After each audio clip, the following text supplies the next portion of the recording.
I love bookstores, but I would join you in questioning why would anybody open a bookstore today? Well, if you do a little bit of research on it, what you find out is that bookstores are actually alive and well. They are not going to make you rich. I kind of liken it to a winery. People don't get rich with wineries. It's a lifestyle. Bookstores are a lifestyle. If you love books, if you love people who have intellectual curiosity, who come into the bookstore and become your regular customers, that become your friends, it's great stuff. But what are the particulars these days of making a bookstore successful, a local community bookstore? That's what I ask Paula Trike DeBoard, who is a novelist and opened a bookstore right here in Modesto, California, which is currently my hometown, and made a podcast out of that. Episode number 157 of the Novelist Spotlight podcast.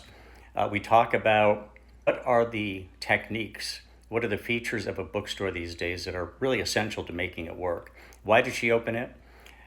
And what did she do prior to this, other than writing some novels? And what the future looks like in terms of writing novels and also running a bookstore. Bookstore is going to consume a lot of time, obviously. So interesting conversation with Paula. Paula Trike DeBoard is her name. You can look that up and in the episode notes, but also you can look her up on Amazon to see her books. But I hope you'll join us on the Novel Spotlight podcast, episode number 157.